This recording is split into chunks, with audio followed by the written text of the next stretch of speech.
तो lymphoma as को नहीं पहचानता, कोई भी एज में आ सकता है। वो कोई भी लोअर क्लास हो, हायर क्लास हो, कहीं भी किसी को भी आ सकता है। पर इसकी खासियत ये है कि ये बहुत हाईली ट्रीटेबल है अगर सही वक्त पे पेशेंट हमारे पास आए तो। इतने सारे ट्यूमर्स हो रहे हैं, isn't it more dangerous than other cancers? अगर ब्लड कैंसर है तो उसका ट्रीटमेंट ज़्यादा मुश्किल है। लिम्फोमा का ट्रीटमेंट उस हिसाब से आसान है क्योंकि इसकी बायोलॉजी अलग है, और अगर वापस भी आ गई तो भी उसकी ट्रीटमेंट काफ़ी आसान है। हर एक लिम्फोमा सेम नहीं होता है, ट्रीटमेंट अलग होती है। Importance of medical insurance in आपके पास था insurance? So I would suggest that medical insurance is very important. Please ले लो। अगर कैंसर क्योरेबल है तो प्लीज जाइए, पॉजिटिव अप्रोच रखिए। हमें पता है कि हम कर सकते हैं, हमें ओवरकम कर सकते हैं। Hello everyone, welcome to healthy hour with Zydus.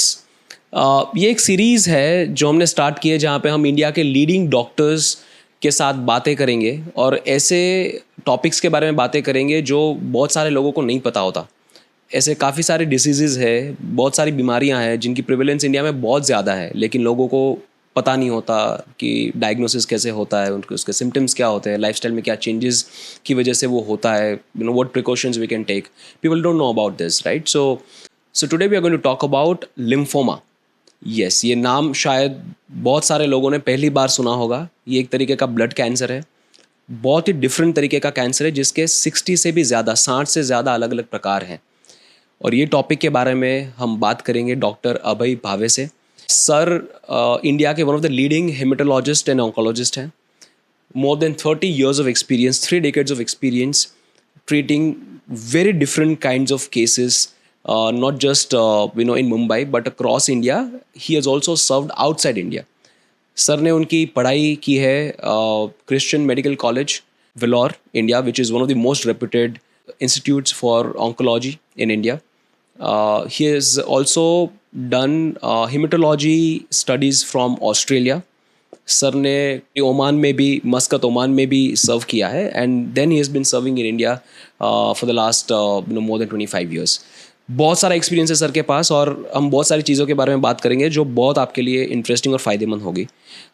So yeah let's start. Sir, welcome to the show. Thank you very much, Jay, for having me on your show. Sir, really honoured to It's a pleasure. Yeah sir, तो ये lymphoma, जो lymphoma awareness day है जिसके लिए हम ये podcast कर रहे हैं, तो उसके बारे में थोड़ी बातें ऐसे करते हैं कि लोगों को सिंप्लीफाई हो जाए, लोगों को पता चले कि लिम्फोमा होता क्या है, राइट? फॉर एग्जांपल, कुछ समय तक पहले तक मुझे भी नहीं पता था कि लिम्फोमा करके कोई बीमारी है जो ब्लड कैंसर है और इतना प्रेवलेंट है इंडिया में। सो अगर सिंपल भाषा में किसी को समझाना हो कि लिम्फोमा होता क्या है। तो लिम्फोमा, ओमा जब भी हम कहते हैं, ओमा माने जब स्वेलिंग होता है तब। ओके। और लिम्फेटिक सिस्टम हमारी इम्यून सिस्टम है। तो जब किसी भी बॉडी के इम्यून सिस्टम पे कोई नुकसान या हानि होती है और उसमें अगर कैंसर वाले सेल्स पैदा हो गए तो उसको लिम्फोमा कहते हैं। अब हम सब में एक पानी होता है जिसका नाम है लिम्फेटिक फ्लूइड। ये बहुत चुपचाप अपना अपना काम करता है और वो उनका पानी जो है वो लेके जाता है पुलिसमैन के पास। हमारे पास भी पुलिसमैन है बॉडी के अंदर। Okay. उसको लिम्फ नोड्स कहते हैं। इन लिम्फ नोड्स का काम एक ही है कि जो इन्फेक्शन इन लिम्फेटिक फ्लूइड द्वारा अंदर आए उनको वहीं पर नष्ट किया जाए। अगर वो क्रिया जो है डिस्ट्रक्शन की, अगर वो लिम्फ नोड में वो क्रिया बंद हो गई या किसी कारण उसमें कोई व्यत्यय या प्रॉब्लम आया तो वो लिम्फ नोड बड़ा हो जाता है। और वो बड़ा होता है क्योंकि उसमें जीन्स यानी कि गुणसूत्र जिसको कहते हैं, अगर उनमें कोई तब्दीली हुई तो उस वजह से वो जो सेल्स हैं उनको इमॉर्टैलिटी मिलती है, वो मरते नहीं हैं। अच्छा। वो खराब वाले सेल्स रह जाते हैं, बढ़ते जाते हैं और वो बड़े हो जाते हैं तो लिम्फ नोड भी बड़ा हो जाता है। इसके लिए ओमा, लिम्फोमा। ओके। तो लिम्फोमा ये लिम्फेटिक सिस्टम का कैंसर है। और यू आर राइट, जितने सारे बाकी के ब्लड कैंसर्स है उसके सामने तो ये कम है, पर इसकी खासियत ये है कि ये बहुत हाईली ट्रीटेबल है। ओके। अगर सही वक्त पे पेशेंट हमारे पास आए तो। Right. Okay. So the good news is that the treatment is very much possible. Oh yeah, in this country I am very proud. Our treatments are phenomenal and we are doing extremely well in the management of lymphoma. हमारे पास thanks to Indian pharma companies, thanks to innovators, बहुत सारी दवाइयाँ हैं जो मिलती हैं। First line treatment, second line treatment, relapse के लिए second line, third line treatment, transplantation. तो आप जो भी मुझे पूछो सब इंडिया में हमें मिलता है. So I am very proud we are able to handle lymphoma in this country easily. तो सर बेसिक से शुरू करते हैं कि ये लिम्फोमा होता क्यों है. ऐसी कोई वजह नहीं है, ऐसा कोई लाइफस्टाइल नहीं है, ऐसा कोई खाना पीना या रहन सहन की वजह से होता है, ऐसा नहीं है. ये किसी में कभी भी हो सकता है. तो लिम्फोमा एज को नहीं पहचानता. कोई भी एज में आ सकता है, कोई भी स्ट्राटा में, वो कोई भी लोअर क्लास हो, हायर क्लास हो, अच्छा रहन सहन हो या नहीं हो, कहीं भी किसी को भी आ सकता है. और इसका जो कॉज है वो जीन्स की वजह से ही होता है. अब बहुत सारे जीन्स हैं, कुछ जीन्स हमने पहचान लिए हैं जो हम टेस्टिंग में पता कर सकते हैं कि इस वजह से हुआ या नहीं. पर ये जो जीन्स है वो बाकी के कैंसर में भी हो सकते हैं. तो मेरा अनुमान ये है कि जीन एक कारण है, निमित्त है, और इन जीन्स की वजह से लिम्फोमा हो सकता है. और जो बाकी की चीज़ें होती हैं, अपना पुअर लाइफस्टाइल, दारू या स्मोकिंग का सेवन या तंबाकू का सेवन, ये सब ऐड करता है उस अनहेल्दी एटमॉस्फेयर को, जिसकी वजह से इन जीन्स को और भी बढ़त मिलती है कैंसर बनाने के लिए. अगर किसी ने पहले कोई कीमोथेरेपी ली है, किसी ने रेडिएशन उनको दिया गया है, या कोई ख़ास किस्म के पेस्टिसाइड्स या केमिकल्स का एक्सपोजर काफ़ी हद तक हुआ है, तो वो भी एक कारण हो सकती है. बिकॉज फाइनली ये जीन्स क्या है, डीएनए, अपना जो डीएनए है, जिसको हम लोग साइंस में भगवान मानते हैं, अगर उस डीएनए में जीन्स का कोई चेंज हुआ तो उसमें कैंसर हो सकता है. राइट. अब कौन सा कैंसर कौन से क्रोमोसोम पे बदलेगा, उस हिसाब से कैंसर आएगा. तो कभी वो लिम्फोमा हो सकता है, कभी ब्लड कैंसर हो सकता है, कभी ऑर्गन्स का कैंसर हो सकता है, लंग, ब्रेस्ट, ओवरी, ऐसा. तो ये सारा खेल जीन का है, और उसके लिए हमें बेस्ट इज़ लाइफस्टाइल अच्छी रखनी चाहिए. और अगर कोई सिम्टम्स आ गए तो उसकी जल्दी पहचान करनी चाहिए, ताकि हम अर्ली डायग्नोसिस करें. तो सर पता कैसे चलेगा कि अभी ये शुरुआत हो चुकी है लिम्फोमा की. कठिन है, क्योंकि लिम्फोमा, जैसे मैंने कहा, वो एक लिम्फ नोड का स्वेलिंग है. अभी लिम्फ नोड का स्वेलिंग सिर्फ लिम्फोमा से नहीं होता है, उसमें बाकी की बीमारियां भी होती है. मैं आपको एक बताऊं सिंपल चीज़. अगर कोई भी लिम्फ नोड, अभी लिम्फ नोड्स कहाँ होते हैं मैं दिखाता हूँ. गर्दन में ये जो होते हैं, और ख़ासकर जब आगे वाले साइड में होते हैं तब हमें उसकी चिंता होती है. पीछे वाले यूजुअली स्कैल्प से आते हैं, तो उसमें ज़्यादातर लिम्फोमा नहीं होता है. फिर होता है सुप्रा क्लेविकुलर, ये जो अपना कॉलर बोन है, उसके ऊपर अगर लिम्फ नोड्स आ गए तो हमारे लिए वो चिन्ह है कि ये अच्छा नहीं है. बगल में, जांघों में, और फिर लिवर और स्प्लीन का जो सूजन है वो हम लोग देखते हैं. तो ये जो जगह हैं, ये हम लोगों को पैल्पेबल, यानी कि हम लोग फील कर सकते हैं. बहुत सारे लिम्फ नोड्स पेट के और छाती के अंदर है, वो स्कैन के द्वारा हम पिकअप करते हैं. तो सारे लिम्फ नोड्स लिम्फोमा ही होना ज़रूरी नहीं है. अगर गर्दन में, कई बच्चों में आपने देखा होगा कि उनको होते हैं लिम्फ नोड्स, थोड़ा बोला वायरल इन्फेक्शन होता है, और ये लिम्फ नोड काफ़ी टाइम तक रहते हैं. जब कोई भी लिम्फ नोड पेनफुल हो, वो इन्फेक्टिव है. ये एक सीधी से मैं बात बता रहा हूँ. राइट. कोई भी लिम्फ नोड पेनफुल होगा तो ये मोस्ट प्रॉब्ली इन्फेक्शन है. वो इन्फेक्शन बैक्टीरियल हो सकता है, वायरल हो सकता है, टीबी भी हो सकता है. और जो पेनलेस है, जो जा नहीं रहे, आपने एंटीबायोटिक लिया है आपके लोकल डॉक्टर के पास से, और फिर भी ये लिम्फ नोड्स नहीं जा रहे हैं, इनफैक्ट बढ़ रहे हैं, तो इससे पता चलता है कि कुछ न कुछ प्रॉब्लम है. इन लिम्फ नोड्स की जाँच होना बहुत ज़रूरी है. और ये कोई भी उम्र में हो सकता है. और ये कोई भी उम्र में हो सकता है. पर हमें अभी कोई उठ के तो अपनी गर्दन को, बगल में और जांघों को देखने नहीं वाला है कि हमें गांठ है या नहीं. पर कुदरत ऐसी है कि वो सामने लाएगी. जब बीमारी है तब पेन, यानी कि दर्द, स्वेलिंग, या तो रेडनेस, कलर चेंज, ये सारे कुदरती नियम होते हैं कि भाई आप डॉक्टर के पास जाओ, नहीं तो हमें पता ही नहीं चलेगा. तो इस वजह से पेशेंट्स हमारे सामने आते हैं. कभी कभी पेशेंट्स आते हैं, लोकल ट्रीटमेंट लेके थोड़ा सेटल हो जाता है, फिर वापस आते नहीं हैं, तो उनको लगता है मेरा प्रॉब्लम ठीक हो गया है.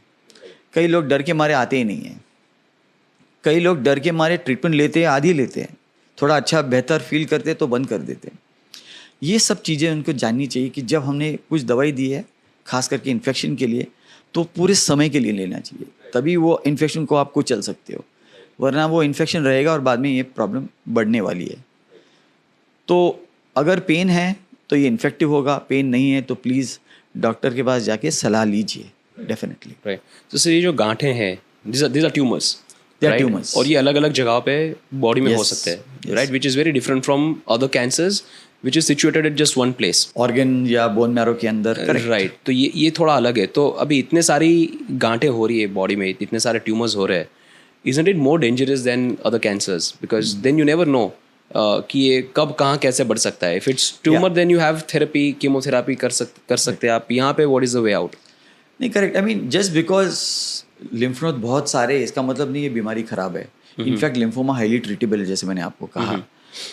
मेरा उल्टी सोच है कि अगर ब्लड कैंसर है तो उसका ट्रीटमेंट ज़्यादा मुश्किल है, लिम्फोमा का ट्रीटमेंट उस हिसाब से आसान है, क्योंकि इसकी बायोलॉजी अलग है।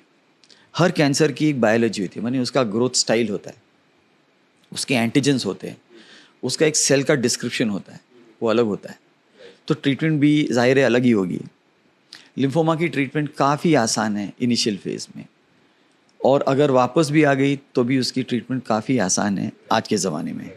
पहले नहीं था, अभी पिछले 15 साल से अलग हो गया है। तो हर एक लिम्फोमा सेम नहीं होता है, ट्रीटमेंट अलग होती है, ब्लड कैंसर्स अलग होते हैं, सॉलिड ऑर्गन कैंसर्स अलग होते हैं, और उनकी बिहेवियर बायोलॉजी अलग होती है। इसके लिए बहुत ज़रूरी है कि बायोप्सी द्वारा हम पता करें कि एक्चुअली ये लिम्फोमा है या नहीं। राइट। बहुत बार हमने देखा है कि इसमें टीबी निकलता है, जो इंडिया में सबसे कॉमन है। राइट। अभी मैं बता देता हूँ अभी कि बहुत सारे लोग इंडिया में, डॉक्टर्स जो हैं, जब लिम्फ नोड्स देखते हैं उनकी पहली सोच होती है टीबी है। अच्छा। तो बहुत बार पेशेंट्स को टीबी का ट्रीटमेंट दिया जाता है, और जब 3-6 हफ्ते के बाद या 3 महीने के बाद वो गांठ कम नहीं हो रही है या पेशेंट के सिम्टम्स और भी बढ़ रहे हैं, जा नहीं रहे हैं, तब वो स्पेशलिस्ट के पास रेफ़र किए जाते हैं। ये मुझे लगता है ये माइंडसेट चेंज काफ़ी हद तक चेंज हुआ है, और मैं चाहता हूँ कि और भी चेंज हो जाए, क्योंकि सारे लिम्फ नोड्स टीबी नहीं होते, सारे लिम्फ नोड्स लिम्फोमा भी नहीं होते, सारे लिम्फ नोड्स इन्फेक्शन भी नहीं होते। तो ये है क्या? राइट। तो उसके लिए अगर परसिस्टेंट सिम्टम्स होगी तो उसकी जांच करो। जांच माने क्या? बायोप्सी। वो सैंपल हम लोग निकालते हैं, या तो पूरा लिम्फ नोड निकालते हैं, उसको एक्सिशन बायोप्सी कहा जाता है, या तो कभी कभी वो काफ़ी अंदरूनी है, ईजिली निकाल नहीं पाते हैं, तो हम लोग ट्रू कट बायोप्सी करते हैं। तो उससे भी हमें अनुमान लग सकता है कि ये लिम्फोमा है या नहीं। और केवल उतना नहीं, हमारे पास वो भी टैलेंट है कि नॉट ओनली ये लिम्फोमा है, ये कौन सा टाइप का लिम्फोमा है, और उसको इम्यूनोहिस्टोकेमिस्ट्री कहते हैं। हम गहराई तक जा सकते हैं कि लिम्फोमा, जो आपने कहा ना 60 टाइप्स ऑफ लिम्फोमा, कैसे हम लोग पहचानेंगे? Through immunohistochemistry. और अभी तो जीन्स भी आएगा, और इंडिया में जीन तो आने ही वाला है पक्का। और भी गहराई से तक हम लोग जा सकते हैं पता करने के लिए कि ये कौन सा टाइप है। हम क्यों जानना चाहते हैं? क्योंकि अलग अलग लिम्फोमा का अलग अलग ट्रीटमेंट हो सकता है। ऑलरेडी जो 2 टाइप ऑफ लिम्फोमा है, हॉजकिन्स एंड नॉन हॉजकिन्स, इसका जो ट्रीटमेंट है अलग है। इसके लिए ये बेसिक डिफ्रेंसिएशन करना ज़रूरी है ही। और मैं आपको बता दूं, एवरी सिटी, भारत में जो एवरी सिटी है, उसमें इतनी तो टैलेंट है कि हॉजकिन्स और नॉन हॉजकिन्स में डिफ्रेंशिएट कर पाते हैं। हॉजकिन्स में भी 4 टाइप है, नॉन हॉजकिन्स में बहुत सारे और टाइप है। तो वो इम्यूनोहिस्टोकेमिस्ट्री से हम लोग और भी पता कर सकते हैं कि कौन सी सब टाइप है। मान लीजिए आपके गांव शहर में ये टैलेंट या फैसिलिटी नहीं है, तो आजकल हम लोग सैम्पल्स रेफरेंस लेबोरेटरी में भेज सकते हैं, और वहाँ से 5 दिन में आपको आंसर मिल सकता है। तो टैलेंट बहुत है, अवेयरनेस बहुत बढ़ रहा है, और हम चाहेंगे कि अगर आपके पास वो सुविधा न हो तो एक रेफरल सेंटर में भेजा जाए, जहाँ पे बहुत अच्छी तरीके से डायग्नोज, क्योंकि ट्रीटमेंट अलग है हॉजकिन्स का और नॉन हॉजकिन्स का। एक दूसरे को ट्रीटमेंट किया तो इतना अच्छा असर या आउटकम नहीं मिलेगा। राइट। सर मैं थोड़े टाइप्स समझना चाहता हूँ कि मतलब क्यों अलग अलग टाइप्स क्यों, और इतने सारे क्यों हैं? ये सारा खेल बायोलॉजी का है। ओके। तो जो लुक होता है, जो साइट होती है, लिम्फ नोड के अंदर भी अलग अलग जगह होती है, जोग्राफिकल अलग अलग जगह है। तो उसमें से हमें पता चलता है ये जर्माइनल है, नॉन जर्माइनल है, ये हॉजकिन्स है, जहाँ पर अलग अलग सेल्स होते हैं। राइट। तो उनकी ट्रीटमेंट बहुत अच्छी होती है। हॉजकिन्स का ट्रीटमेंट बहुत बढ़िया है। राइट। रिस्पॉन्सेज बहुत अच्छे हैं। इनफैक्ट अगर आप मुझे पूछो तो हम लोग क्योर ये अल्फाज इस्तेमाल नहीं करते हॉजकिन्स में या कैंसर में। पर 3 ऐसे हैं जहाँ पर मैं ओपनली बोल सकता हूँ कि इसमें क्योर है। राइट। एक है early stage Hodgkin's lymphoma, early stage Hodgkin's lymphoma. Number 2 is acute promyelocytic leukaemia, type of blood cancer है, जो आज हमारे देश में, और वी आर लीडर्स, बगैर कीमोथेरेपी के ट्रीटमेंट होता है। बगैर कीमोथेरेपी के CMC वेल्लोर ने स्टडी किया था, और अब पूरे विश्व भर में इसका ट्रीटमेंट होता है। और तीसरा है हेरी सेल लुकीमिया। ये 3 लुकीमिया है जिसका इलाज ऐसे अगर सही वक्त पे पिकअप किया तो वो क्यूरेटिव ऑप्शन है। Of course bone marrow transplantation है जो भी क्यूरेटिव ऑप्शन है, पर फर्स्ट लाइन ट्रीटमेंट में ये 3 है। सो इसके लिए मैं कह रहा हूँ कि इम्यूनोहिस्टोकेमिस्ट्री और उसका एनालिसिस एक टैलेंटेड पर्सन द्वारा या सिस्टम द्वारा बहुत ज़रूरी है ताकि हम करेक्ट ट्रीटमेंट दें। राइट सर, मैं पेशेंट की जर्नी जानना चाहता हूँ कि किसी को अगर लिम्फोमा है और डायग्नोस होता ही नहीं है और वो बहुत एडवांस स्टेज तक पहुँच जाता है, तो वो जर्नी क्या होती है, पेशेंट पे क्या गुजरती है? या वो एक प्रॉब्लम है और हमारे देश में वो हो रहा है अभी भी। अनफॉर्चुनेटली इतना ज़्यादा अच्छा पिकअप अर्ली स्टेज में नहीं हो रहा है, लोग वक्त लेते हैं हमारे पास आने के लिए। ऐसे में अगर स्टेजिंग बढ़ा, अभी हॉजकिन और नॉन हॉजकिन का लिम्फोमा का स्टेजिंग क्या होता है, हम लोग एक पेट स्कैन करते हैं और बोन मैरो करते हैं। उससे पता चलता है पेट स्कैन में से कि डायफ्राम के ऊपर और डायफ्राम के नीचे कितनी लिम्फ नोड्स है। तो स्टेजिंग सिस्टम सिंपल है। अगर डायफ्राम के दोनों तरफा अगर गांठें हैं तो सीधा स्टेज 3 हो जाता है। अगर ऑर्गन्स इन्वॉल्वमेंट है तो स्टेज 4 हो जाता है। बोन मैरो इन्वॉल्व है तो स्टेज 4 हो जाता है। तो ये सारा सिंपल सिस्टम है। ओके, जितना ज़्यादा आपका स्टेज होगा उतनी ज़्यादा बीमारी ऑब्वियसली फैल चुकी है।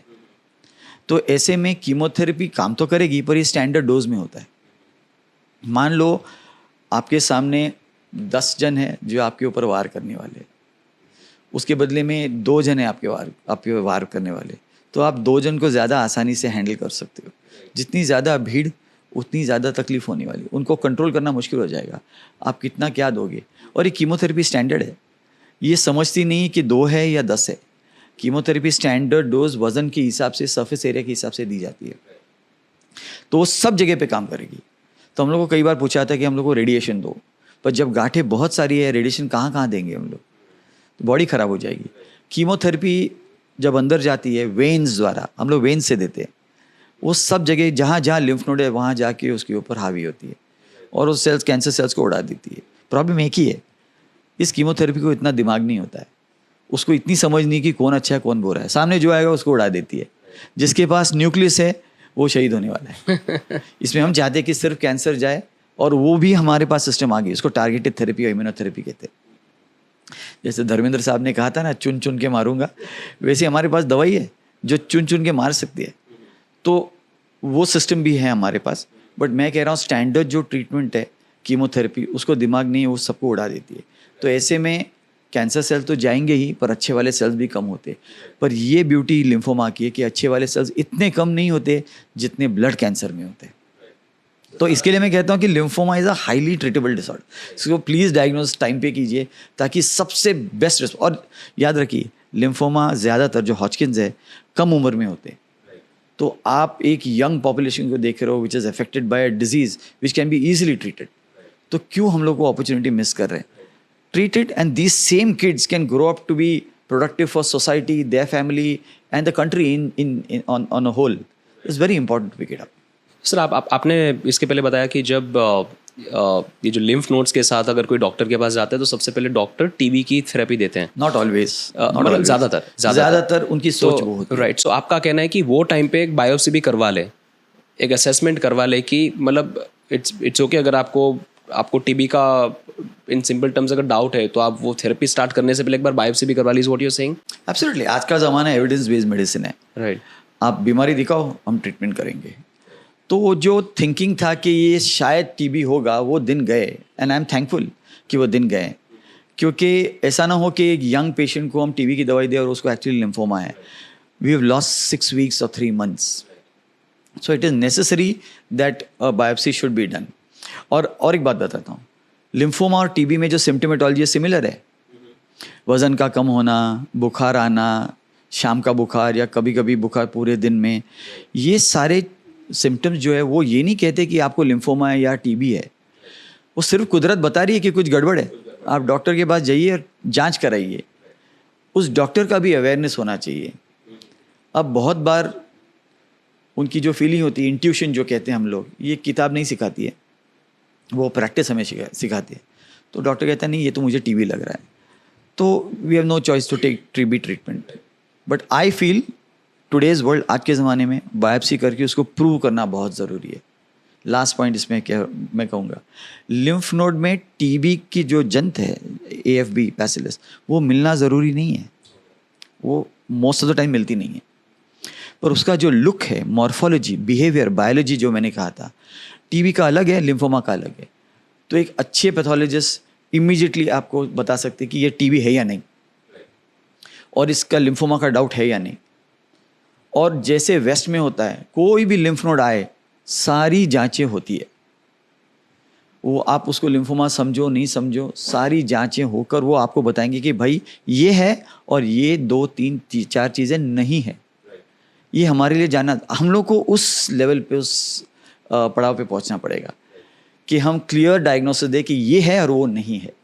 और कभी कभी हमारे पास दोनों होता है, लिम्फोमा भी है टीबी में, उसी लिम्फ नोड में, वो जानना ज़रूरी है। दोनों साथ में भी हो सकते हैं, कभी कभी रेयर है, पर हमारे पास है, क्योंकि हमें प्रैक्टिस में भी 20 साल हो गए, 25 साल हो गए, तो ये सब दिखाई देता है।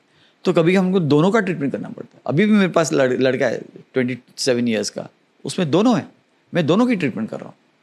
तो और ये हुआ क्योंकि सही बायोप्सी हुई और सही उसका विश्लेषण हुआ और सही तरह से आंसर हमें मिला। तो उसके लिए तो ये बहुत अच्छा है कि साइमल्टेनियसली दोनों का ट्रीटमेंट हो गया। नहीं तो हम एक ही ट्रीटमेंट करते, दूसरा रह जाता, दूसरा लिम्फोमा गार्ड को बढ़ाता और वो सोचते कि अरे हमारी ट्रीटमेंट सही नहीं हुई है। एक्चुअली इसमें टीबी था, जो लिम्फोमा का ट्रीटमेंट निकालेगा नहीं। एक्चुअली लिम्फोमा के ट्रीटमेंट में टीबी और भी बढ़ेगा, क्योंकि अपनी प्रतिकार शक्ति, इम्यूनिटी कम हो जाती है, तो टीबी को बढ़त मिलेगी।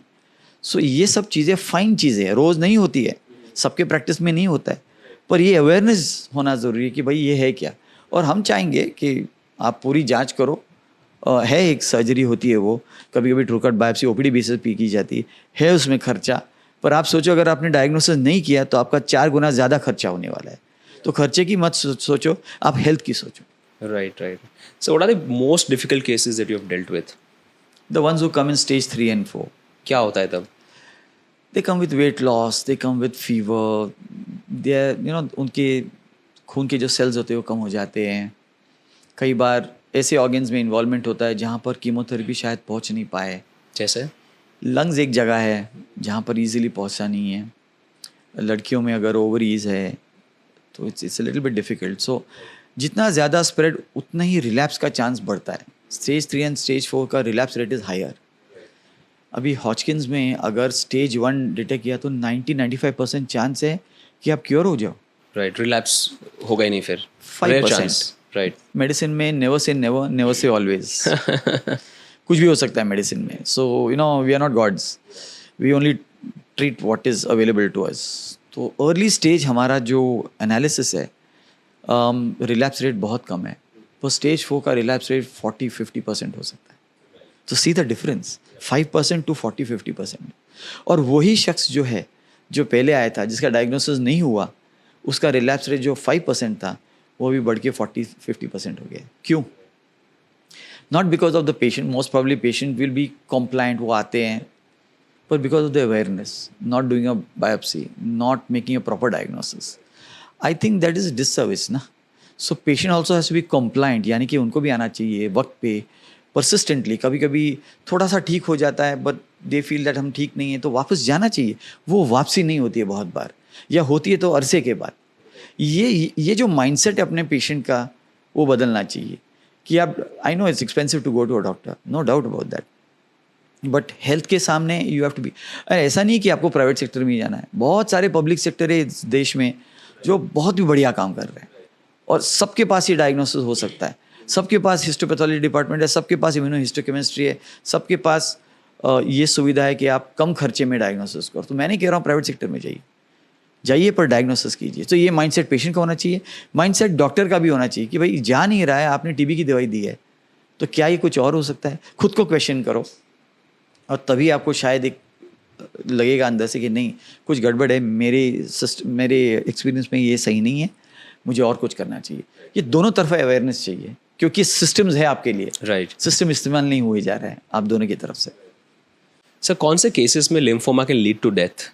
अगर लिम्फोमा इस हद तक बढ़ गया है कि अपनी इम्यूनिटी ख़राब हो गई है, इन्फेक्शंस ऑलरेडी आ चुके हैं, जैसे लंग्स में, इंटेस्टाइन में, ब्रेन में, या ये बीमारी ब्रेन तक पहुंच गई है, तो इसका इलाज करना मुश्किल है। मैं फिर भी कहूँगा कि लोगों को ट्रीटमेंट लेना चाहिए। यू नेवर नो कभी रिवर्सल होता है।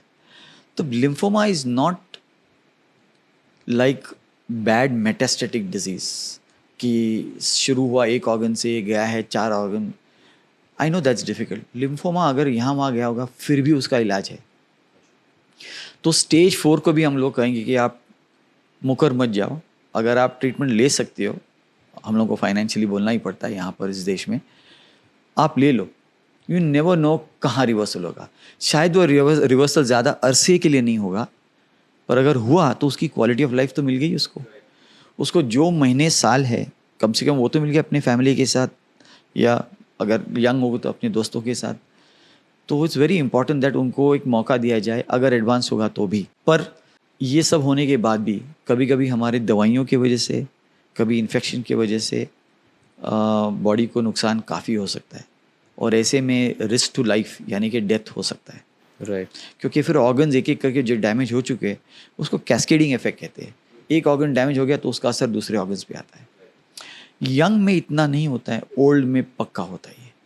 जितनी हमारी उम्र ज़्यादा है, खास करके 65-70 के ऊपर, तो उसमें लिम्फोमा को एडवांस स्टेज में मैनेज करना थोड़ा मुश्किल है। But having said that, higher age lymphoma आज के ज़माने में हम लोग को एडवांस ट्रीटमेंट मिला है जो हम लोग फर्स्ट लाइन में इस्तेमाल कर सकते हैं। तो मान लो कि कोई 65 इयर्स का है, IPI इंटरनेशनल प्रोग्नोस्टिक इंडेक्स कहते हैं कि ये कितनी ख़राब बीमारी है, वो हाई है, 4 या 5 है, स्टेज 4 है, बीमारी बहुत बढ़ चुकी है, टाइप ख़राब है जिसको हम लोग ABC टाइप कहते हैं नॉन हॉजकिंस लिम्फोमा में। तो अगर ये है तो हम लोग नई मोनोक्लोनल एंटीबॉडी है जो हम लोग पहले इस्तेमाल कर सकते हैं, और ये हॉजकिंस में भी हो रहा है, नॉन हॉजकिंस में भी हो रहा है। Now you realise the value of good immunohistochemistry diagnosis. अगर ये ख़राब वाला है तो पहले बताइए हमको, हम ट्रीटमेंट अलग इस्तेमाल करेंगे। ये नहीं था 5 साल पहले भी नहीं था। पिछले 5 साल में पूरा सिस्टम चेंज हो रहा है, और अभी जीन्स भी आ रहे हैं। तो लिम्फोमा के जीन्स कौन से, उस हिसाब से हम लोग ट्रीटमेंट भी दे सकते हैं। तो I can now individualise treatment. Does it make the treatment faster? Does it Not faster, have but a better better effect? but Okay. better, more effective. Then you're targeting the right thing. नहीं तो हम लोग एक standard treatment देते हैं, काम नहीं किया तो फिर नेक्स्ट ट्रीटमेंट जाते हैं। Why should I waste my time? Research इसलिए तो हो रहा है कि I can pick up right man और वुमन राइट ट्रीटमेंट। तो मैं कैसे कस्टमाइज करूँ, कैसे इंडिविजुअलाइज करूँ। तो लिम्फोमा में आज मैंने अगले 2-3 साल 4 साल में, मैं तो कहता हूँ अगले 3 साल में होने वाला है इंडिया में, कि will be able to customise our treatment for better. हम लोग ऑलरेडी कर रहे हैं और भी गहराई से। So ये सारे डेवलपमेंट्स इंडिया में हो रहे हैं कि बाहर से इंपोर्ट हो रहे हैं? नहीं, ये तो बाहर का है। पर हम लोग वो सीख रहे हैं। See we are fantastic at trying to analyse things. Right. हमारे पास इतना सारा रिसर्च नहीं हो रहा है, बट जो रिसर्च विदेश में हो रहा है वो इनकॉर्पोरेट हम लोग यहाँ पर भी कर सकते हैं। जीन का जो टेस्टिंग है हमारे पास फेनोमिनल सिस्टम्स है। अगर हमें पता चल जाए कि अभी आपका एक सिग्नेचर होगा, सब जानते हैं ये जय थड़ेश्वर है, राइट। मेरा सिग्नेचर है, सब जानते हैं अभय भावे है। अपने जो लिम्फोमा कैंसर के जो पेशेंट्स है सारी जो है सबका एक सिग्नेचर होता है, एक एंटीजेनिक स्वभाव होता है जो जीन्स द्वारा हम लोग पिकअप कर सकते हैं। तो हम लोग को पता चलता है ये करेक्ट यही है, और नॉट ओनली लिम्फोमा है, इसमें कौन सा टाइप है और कौन सी दवाई इन पे काम करने वाली वो भी हम लोग पता कर सकते हैं। वो जीन थेरेपी से होने, जीन एनालिसिस से होने वाली है। So bone marrow transplant, this treatment is used for lymphoma. कब जाके ये यूज होती है and how effective it is? Bone marrow transplantation 2 तरह के, एक है एलोजेनिक यानी कि जो डोनर है वो कोई और है, भाई बहन, माताजी या पिताजी या अनरिलेटेड डोनर, इसको एलोजेनिक कहते हैं। वो हम लोग नॉन हॉजकिंस लिम्फोमा या हॉजकिंस लिम्फोमा इस्तेमाल नहीं करते यूजुअली। दूसरा जो है वो है ऑटोलॉगस, माने अपने ही स्टेम सेल्स निकाल के हमें ही वापस दे दे कीमोथेरेपी के बाद। तो सिस्टम क्या है उसमें ट्रांसप्लांटेशन का, ये ओनली क्यूरेटिव ऑप्शन है। अच्छा। Bone marrow transplantation is the only curative option. It cures the disease completely. It can cure the disease. It can. I'm not saying Okay, it will. sorry. Yeah. It can. Right. Medicine never say never, never say always. Okay. It can cure. But there are some non-Hodgkin's lymphoma who have relapsed, जिसकी वापसी हुई है। उनमें हम लोग salvage यानी कि दोबारा उनको कंट्रोल में लाएं और ट्रांसप्लांट में ले जाएं। उनमें ऑटोलॉगस बहुत अच्छा काम करता है। पर अगर मान लीजिए ऑटोलॉगस हुआ है और उसके बाद भी बीमारी वापस आई तो एलोजेनिक इस्तेमाल कर सकते हैं। तो ट्रांसप्लांट, दोनों टाइप का जो ट्रांसप्लांट है हम लोग लिम्फोमा में इस्तेमाल कर सकते हैं। हॉजकिंस का थोड़ा अलग है। जो फर्स्ट लाइन ट्रीटमेंट है हॉजकिंस की बहुत अच्छी होती है, इसके लिए उनमें रिलैप्स रेट भी कम है unless they are stage 3 stage 4 disease. और अगर उनकी वापसी भी हुई तो भी नेक्स्ट लाइन जो ट्रीटमेंट वो बहुत अच्छी है। तो इसके लिए ट्रांसप्लांट करना हॉजकिंस में इतना कॉमन नहीं है। जिसका 2 बार रिलैप्स हो चुका है उसमें आज इम्यूनोथेरेपी आ गई है, तो थर्ड लाइन भी है। तो you have to see how research goes. जितना ज़्यादा रिसर्च होगा ड्रग्स की तरफ उतना ही कम ट्रांसप्लांट इस्तेमाल करने वाले हैं, और जिसमें रिसर्च नहीं हो रहा है उनमें सिर्फ ट्रांसप्लांट का ऑप्शन होगा। और मैं देख रहा हूँ पिछले 15 साल से 20 साल से कि रिसर्च की वजह से हमें जो दवाइयाँ मिल रही हैं वो और भी और अच्छी है, तो इसके लिए हम लोग सेकेंड थर्ड लाइन में इस्तेमाल कर सकते हैं। तो भी ट्रांसप्लांट और भी और कम हो रहा है। इस देश में ट्रांसप्लांट अभी भी रहेगा क्योंकि जो सेकेंड लाइन और थर्ड लाइन ट्रीटमेंट है वो बहुत महंगी है। Sir, is transplant a riskier option? Is that why people try to avoid it? Transplant has its risks, no doubt, but chemotherapy also has its risks. It's how do I put it? It's not so much about whether one is risky or not. It's how you place it. Sequence कैसे किया आपने? जितना आप एक औजार late इस्तेमाल करते हो उतना ही रिस्की होगा ना. It will be more risky. Timing is the important. Right. अगर आपने सही वक्त पे सही दवाई इस्तेमाल की तो आप तो या तो बीमारी को टाल सकते हो या उस बीमारी को बेहतर तरीके से ट्रीट कर सकते हो. You have to time it well. तो transplant if timed well is very good. अभी ऑटोलॉगस जो होता है हम लोग माइलोमा और नॉन हॉजकिंस लिम्फोमा के लिए करते हैं, beautiful response, non curative, but हमें 2, 3, 4, 5 साल मिलते हैं कि बीमारी वापस ना आए. और अगर उसके बाद भी अगर बीमारी वापस आई तो we can still use the first line treatment, क्योंकि वो अभी तो और भी सस्ती हो गई होगी. जितने जल्दी रिलैप्स होता है उतने हायर लेवल का दवाई इस्तेमाल करना पड़ता है जो many time people can not afford. So it is in our interest to make a proper diagnosis and hit once hit hard. ये डिक्टम है, हिट वंस हिट हार्ड. कुचल डालो उसको बढ़ने ही मत दो, निकाल दो सिस्टम में से ताकि ये बढ़े ही नहीं. और अगर आपके बहुत हज़ार कोशिश के बाद भी वो बढ़ गई समझो, तो नेक्स्ट ट्रीटमेंट जो है ना वो थोड़ा अगर देरी से आए तो अपनी सिस्टम जो पेशेंट जो है वो वापस उसकी हेल्थ वापस ला सकता है या ला सकती है, तो नेक्स्ट ट्रीटमेंट ले पाएगी या ले पाएगा. तो we should treat properly first time on full dose के साथ and eliminate the disease, then should. तो उसके बाद भी अगर ट्रांसप्लांट की ज़रूरत पड़ी सो बी इट. अगर फिट बंदा है, आदमी है, लड़की है, ट्रांसप्लांट, क्योंकि फिटनेस में ही सब होता है. अनफिट को आप ट्रांसप्लांट करोगे तो आपका रिस्क और भी बढ़ने वाला है. तो उसको एक इंडेक्स कहते हैं, फ्रेलिटी स्कोर या परफॉर्मेंस स्कोर होता है, जिससे हमें पता चलता है यार नहीं इसको हाथ मत लगाओ, इसका ट्रांसप्लांट मत करो, इसको प्रॉब्लम होने वाला है, या नहीं ये सही वक्त है इसका ट्रांसप्लांट करवा दो. सो वी कैन गेज कि who is the right candidate for transplant, who is not right candidate for transplant. कभी इस्तेमाल करना चाहिए. रिस्क दोनों तरफा है, बट सही वक्त is the right way to take care of the risk. Right sir, is there any research कि कौन से टाइप के लोगों को ये ज़्यादा हो सकता है? Is it hereditary? Is there something that we can anticipate and be preventive about it? Great question. So it's again hard to answer this question. You're asking me difficult questions. There are 2 types of genes. एक gene होता है जो germline mutation है, जो family से family जा सकता है, जनरेशन टू जनरेशन. और ऐसा नहीं कि हर जनरेशन में प्रॉब्लम होना चाहिए. It might skip a generation. It's called फॉर्मिफ्रस्ट. एक जनरेशन स्किप हो जाता है. And the second type is somatic mutation. ये जो as we live, as we survive, अपने जीन्स के हिसाब से, DNA के हिसाब से we can get certain mutation which can cause cancer. ये वाले जो है ज़्यादातर वो हेरिडिटरी नहीं होते. So they are genetic all right, but they are not inherited. फ़र्क है दोनों में.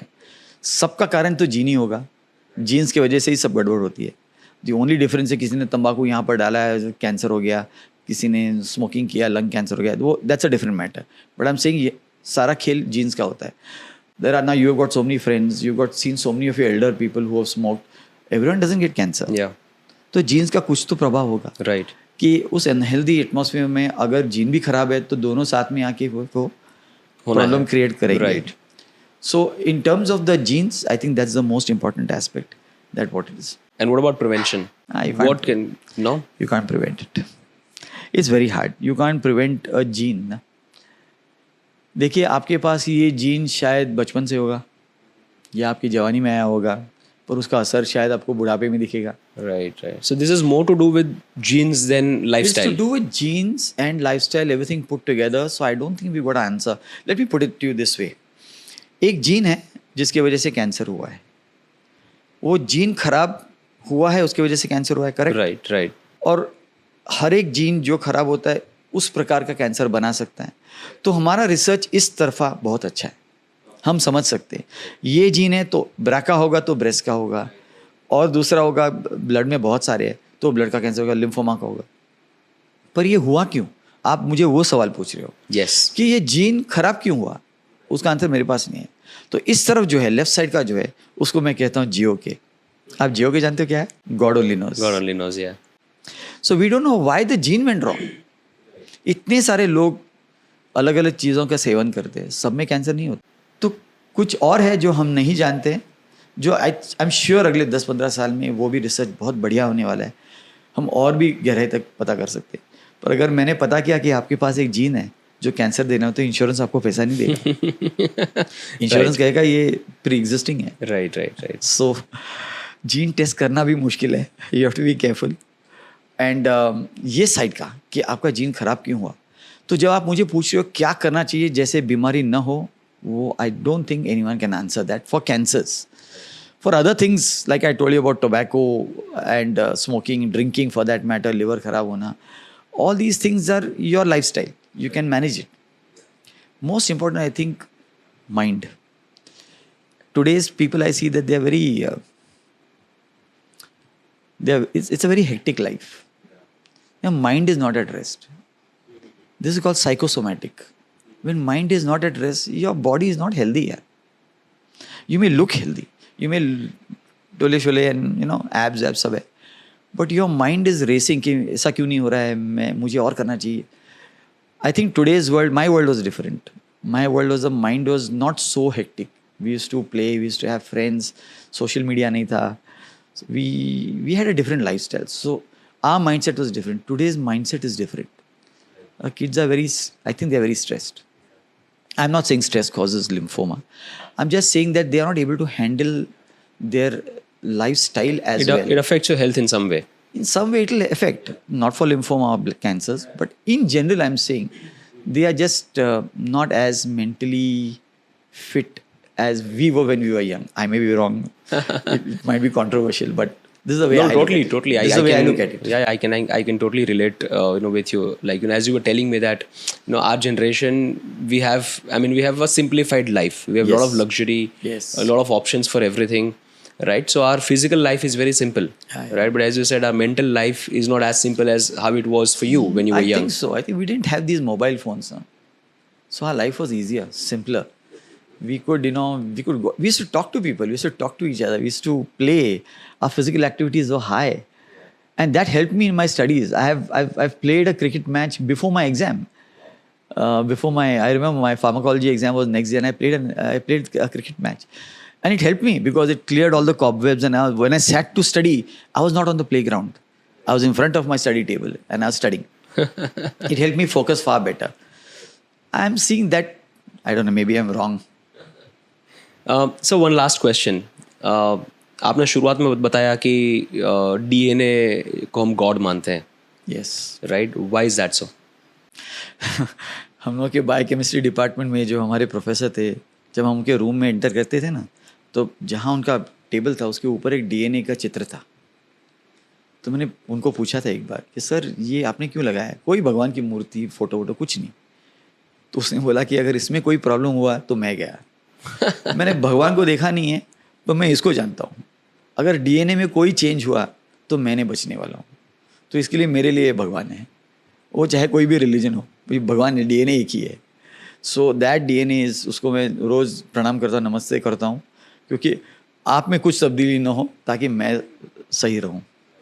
सो I think the DNA plays a role. और DNA में कोई भी चेंज हुआ, कुछ टूट गया, कट गया, ट्रांसलोकेट हुआ, एक जीन से दूसरे जीन, एक क्रोमोसोम से दूसरे क्रोमोसोम में, जीन्स में प्रॉब्लम हुआ, प्रोटीन बदल गया, हल्का एक प्रोटीन अगर भी बदल गया एक लेवल पे, तो कैंसर बन सकता है. इतना ब्यूटीफुल बॉडी है अपना, इतना फाइन ट्यूनिंग है बॉडी का, पर उसमें एक चेंज हुआ तो lifestyle is important, but lifestyle will not prevent it. Right. ये चेंज क्यों होने वाला आई डोंट नो, पर अगर हुआ तो प्रॉब्लम होता है. तो DNA इज दैट इम्पॉर्टेंट. इसमें कुछ प्रॉब्लम हुआ तो कौन सा सामने आएगा. I am not saying only cancer, various other issues. हम लोग तो सिर्फ लिम्फोमा के बारे में बात कर रहे थे. DNA is responsible for so many other diseases which अनगिनत है. 60 लिम्फोमाज सब टाइप्स, तो nothing as compare to what the DNA can do. अगर आपने DNA खोला तो पूरा अर्थ विल बी सर्कल्ड. इतना DNA हमारे पास. So many changes can take place. That's why you must do namaskar to the DNA. Yeah. You wish that जैसे भगवान आप पे मेहरबान हो वैसे आपका DNA DNA भी आप पे मेहरबान हो. Well said. Very, very important. Keep it like that. We will be happy then. Very good. Superb, sir. It's been really enriching having this conversation with you. I hope this helps a lot of people to understand lymphoma. Very important that we know disease that's so widely prevalent in India. मैं एक research कर रहा था sir, last 4-5 सालों में since COVID इसकी prevalence बहुत बढ़ गई इंडिया में, राइट. और जैसा कि आपने बताया कि राइट टाइम पर डायग्नोसिस और राइट टाइम पर treatment, you hit once but you hit hard, right, is what I think मैं एक बात कहूँ कि I think the reason why the number of lymphoma cases increasing is not because cancer is increased. It is because we are reporting more in social media. More celebrities are saying कि है, and so important. I'm so thankful to these celebrities. वो सामने से कह रहे कि I got cancer, I am taking treatment. So common man को लगता है यार इनको हो सकता है तो मुझे क्यों नहीं. अगर ये ठीक हो सकता है या हो सकती है तो मैं क्यों नहीं. So it's very very good that these people have come forward and they are saying it. Also our talent is increase ना. Our diagnostic ability is increase and the people are also more smarter. They are coming forward to get diagnosed. So the number has increased because of awareness, patients coming forward, people having insurance. पहले insurance नहीं हुआ करता था. Right. Now more people are insured. I don't think COVID has caused this, but COVID has caused this awareness. So more people have that. And before COVID also, we had many patients who would come to us who had insurance. We used to find a problem where insurance was not there. So I think through your system, you also have to tell people, please get insured. And get insured in today's world. Not in 1980s and 2000. You need to have an insurance which will cover you in a hospital, private or semi-private or public. But have an insurance which will cover you well for not only diagnosis but treatment. Diagnostics are going to get more and more expensive. Treatment is going to get more and more expensive. But your insurance should be able to handle that. No, so उस प्रकार से you should take it. Absolutely, sir. Thank you so much for spending your valuable time with us. Thank you. Really grateful, sir. Thank you so much. Thank you very much for the opportunity. You are fantastic. Thank you. You asked me some very nice questions. I don't know whether I've answered all of them, but this is the truth. That's the way it is. We are not here to cure. We are here. Remember one thing, Jay. In the diagnosis of cancer, it's never the outcome. The outcome is never in your and my hands. Neither the patient or the doctor. So don't expect the doctor to cure you. Don't start hitting the doctor because it's not get cured. It's the journey which is vital. So it's never the destination, it's always the journey, they say. Even in cancer, it is never the outcome. The outcome is not in your and my hand. The journey is vital. How do you make that journey good? Through such programs that you're doing. Awareness. People should know. People should come forward. People should take the right treatment on time, follow up, compliant. Take from centers which are able to deliver you treatment. And therefore, do well. Don't blame a doctor or a system if you don't do well. Because it's never in their hands. As long as the journey is good, outcome should be good. Not will be good. Should be good. And if it's not good, we've got another journey, another system to take care of you. But that journey is important. So I'm hoping that we can make that journey better. Right. Thanks, Jay. Absolutely. Thank you, sir. Thanks.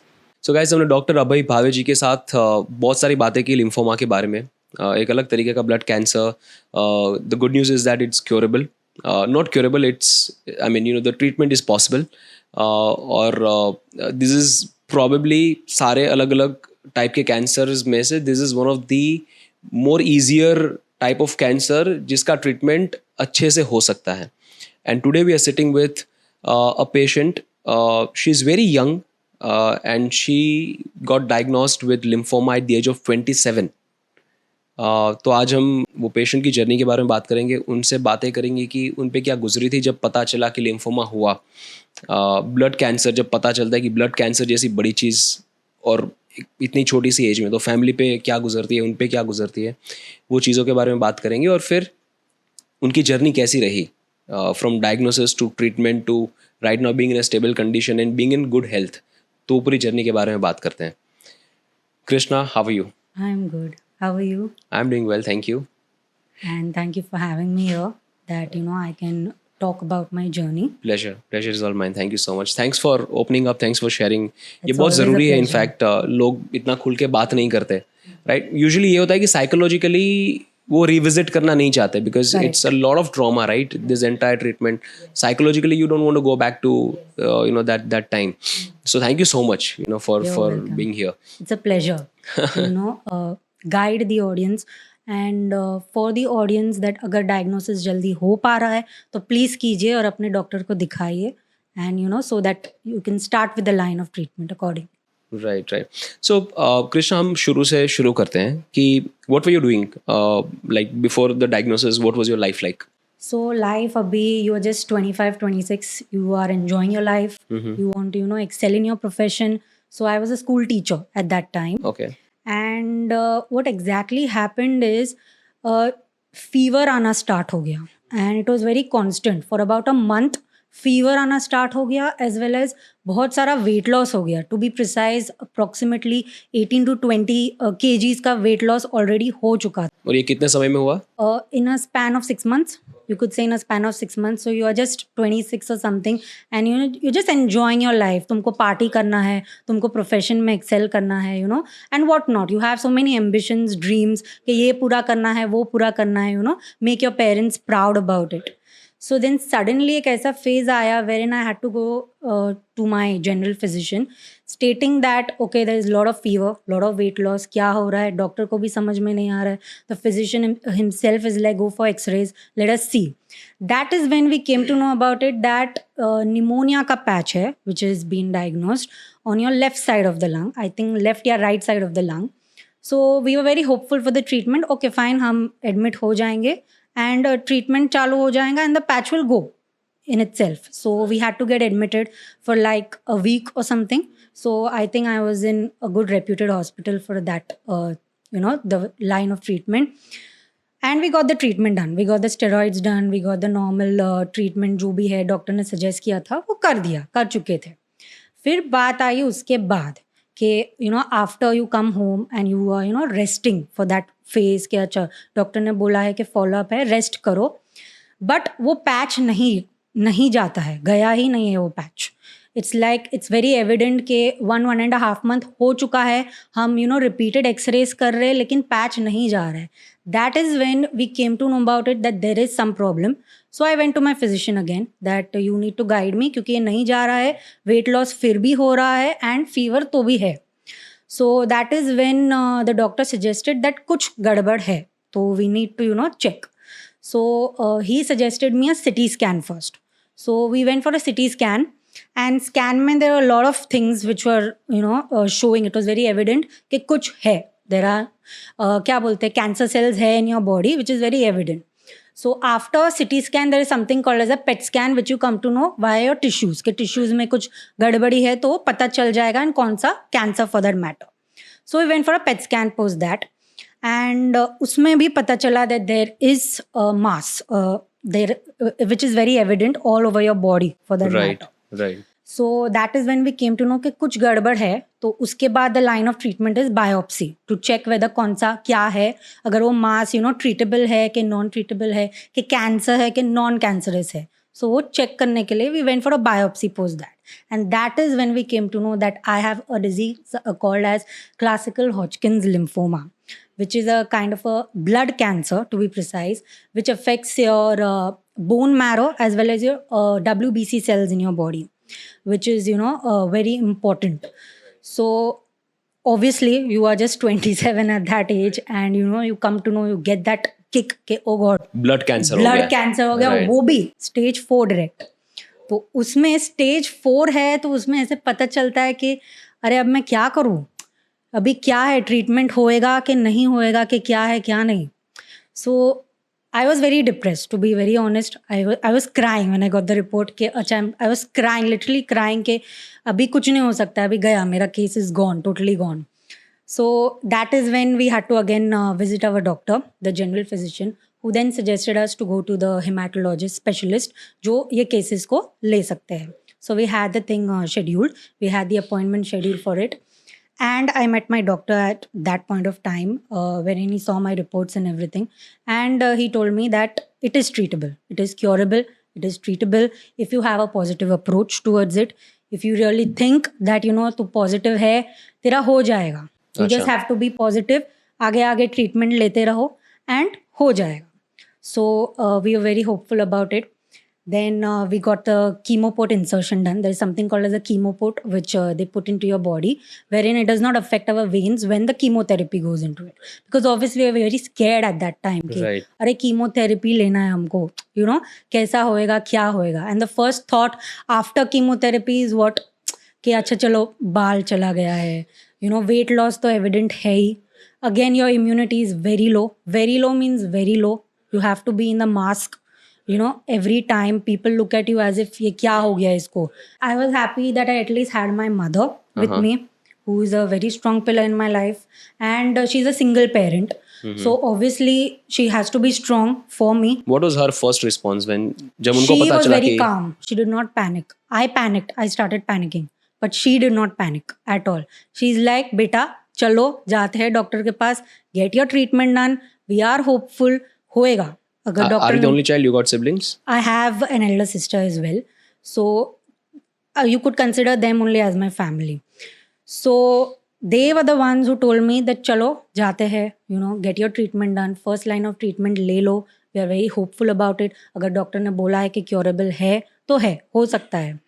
So we went for the first line of treatment. We got, I guess, 6 months या 7 months का कुछ treatment लिया होगा हमने chemotherapy.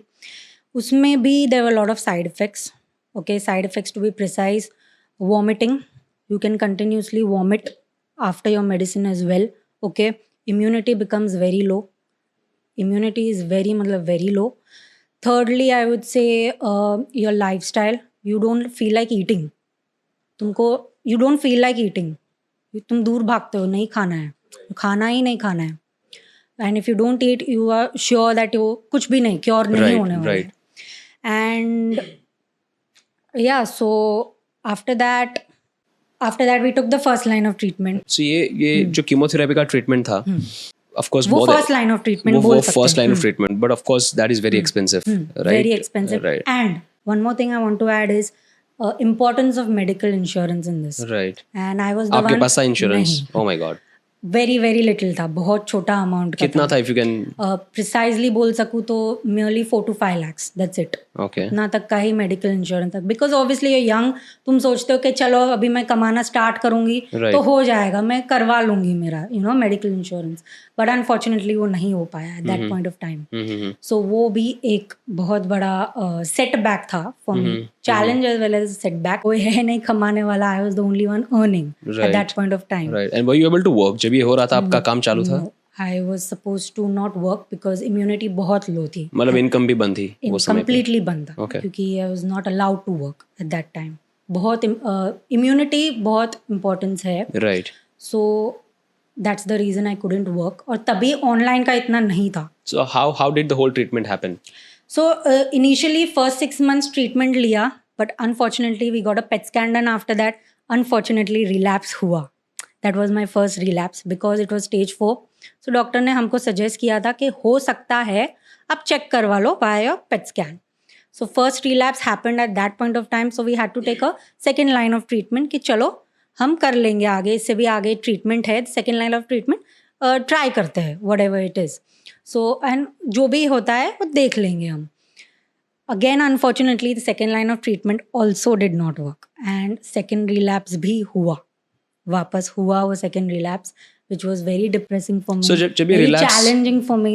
Right. So जब ये relapse होता है आपको ये of course news दिया जाता है डॉक्टर के द्वारा कि Yes. ये relapse हुआ है. Yes. वो समय पे क्या फील होता है कि यार again you are going a Again, step back? क्योंकि you're not allowed to work, कुछ नहीं है, source of income नहीं है, money Right. कहाँ से आएगा, मैं treatment कहाँ से करवाऊंगी, क्या होएगा, कैसे होएगा, arrangement कैसे होएगा. So luckily my doctor was such that he had his contacts wherein he could help people donate. And Right. तभी so he told many people that please donate for this particular child. And ये particular patient है जिसको treatment की ज़रूरत है, जिसका medical insurance नहीं है इतना, so you know it is very important कि इसका ट्रीटमेंट हो सकता है, क्योरेबल के चांसेस है, so why not, please give it a try. So वो लोग ने अबंडेंटली बहुत अच्छे से हेल्प किया. And there was something called as fund raising also that time, जब भी नया नया स्टार्ट हुआ था. So we even tried, fundraising via sources that were on YouTube and on the website itself. So वहाँ से भी हमको थोड़ा help मिला, but it was not that much also, बहुत ज़्यादा भी वो नहीं हुआ, बहुत it was helpful obviously because you get the donations, वो help मिली है हमको. So obviously yes, वो एक अच्छा हो गया कि at least you know financially you are secure कि अच्छा ये ट्रीटमेंट हो पाएगा हमारा. So that was one thing. So I would suggest that medical insurance is very important. Please ले लो, क्योंकि अभी तो मुझे वैसे भी नहीं, यू नो डिनायल ही होता है. They don't give a medical insurance once you are diagnosed with such cancer, such type of cancer. Right. और फिर ये जो ट्रीटमेंट चल रहा था वो मतलब कितना टाइम चला? What was the duration right from your first chemotherapy to let's say stopping the therapy? वो पूरा समय कितना था? समय I could say it started in 2018, August 2018, and even in COVID we had to take treatments, chemotherapies even in COVID, during COVID. So उसको मिला के my last treatment was, you could say I ended it approximately in September 2021. Almost 3 years. Almost 3 years now, with 2 relapses, and then taking a third line of treatment, which really worked. I would say that worked very well for me, because I was suggested an autologous stem cell transplant. So लेकिन वो भी that also didn't work out, also because of financial stability, as well as वो body में वो cells नहीं थे जो मैं वो stem cell transplant ले पाती. So yeah, after that the third line of treatment was taking injections, which per injection per vial would cost around 3 lakh rupees. So taking such 11 doses of it 11 times. So वो एक challenging वो था. So but then yes, overcoming that challenge. So yeah, currently I'm in clinical remission since 2022 after getting my PET scan done, the last PET scan done. Right. And you're able to lead a normal life. Yeah, now I'm able to आप lead. काम कर सकते हैं, बाहर जा सकते हैं. मैं काम कर सकती हूँ, बाहर जा सकती हूँ, but I have to avoid crowded areas. So अगर crowded areas बहुत crowd हो जाता है तो I have to wear my mask, and travel accordingly. So वो एक चीज़ है जो अभी भी है. And plus follow up is very important, I would say. I would suggest everyone to not stop the line of treatment. And अगर doctor ने बोला है चलो स्टॉप कर देते तो please go for a follow up. अगर बोला है 3 months में आओ तो आओ, 6 months में आओ तो आओ, ईयरली बोला है तो प्लीज़ जाओ. It's very important to go to your doctor. So that is one thing, and which I am still. I still go for my follow-ups. If doctor has called me 3 months or 6 months or yearly, or he's told me certain tests के ये test करवा के आना, so I'll come to know about it. So that's the reason. You need to have your follow-ups done to lead a good normal life, so that the doctor comes to know whether there is a degree, the disease progression or no. So that is also very important. So Krishna, I'll come to the financial part of the whole therapy, especially the chemotherapy. But physically it's very challenging. There are a lot of side effects. Very much. तो अब आपका state of your physical health and mental health क्या था जब chemotherapy चल रहा था? Were you facing any side effects? Side effects, I would say, obviously when you take your chemotherapy, बाल चले जाते हैं. Now for a girl, the hair is very important. Like completely gone. Completely gone. When you start taking your treatment ना, वो बाल झड़ जाते हैं अपने आप. They start to come out. You can actually feel them coming out. And you can even hold them के पूरा का पूरा बाल जा रहा है तुम्हारा. So वो एक कहता है. So I thought of just shaving off my head, क्योंकि I don't want all that. अभी नहीं सोचना है, ट्रीटमेंट लेना है, ठीक होना है, ठीक होने के लिए करना पड़ेगा. So I shaved off my head for that matter. And skin का कलर भी चेंज होता है after you start taking your chemotherapies. You feel that your skin has become dark हो जाती है, but that's only for the chemotherapy time. Once it is fine, वो चला जाता है. But yeah, बाल is वो तो completely shave off करना पड़ता है या फिर वो झड़ जाता है अपने आप. Then you feel nauseatic. You feel like vomiting all the time. You don't feel like eating. You have a lot of medicines to take post your chemotherapy. But you know that you have to have your medicine but you don't feel like eating. Your body starts aching, you get headaches, you know, your jaw starts paining. मेरा जब भी I still remember मेरा first chemotherapy हुआ, my jaw was paining so much कि मुझे लगा कि पूरा you know jaw ही निकल जाएगा मेरे दांत के साथ. It was so painful and your back starts paining. In my case my back started paining a lot, ताकि मुझे first chemotherapy लेने के बाद तुरंत वापस admit होना पड़ा. So you know coping up with that वो mentally एक challenge बन जाता है कि everything that can go possibly wrong with your body सब एक साथ हो रहा है. सब एक साथ हो गया. वेट लॉस हो चुका है 20 kgs तक का वेट लॉस हो चुका है. तुम इतने पतले हो चुके हो कि यू नो कुछ भी करने का मन नहीं करता है. People look at you as if इसको क्या हो गया है, वो दूर भागते हैं. राइट. तो ऐसे समय पे जब रिलैप्स की न्यूज़ आती है, राइट, तभी एक बार ख्याल आता है कि अभी गिव अप कर दूं, या मतलब what was motivating you to keep going कि यार ट्रीटमेंट मुझे कंप्लीट करना है. एक बार रिलैप्स हुआ, दूसरी बार हुआ, इतना डिफिकल्ट है ट्रीटमेंट, आपकी बॉडी पे उसका असर दिख रहा है, फाइनेंशियली वो थोड़ा डिफिकल्ट था.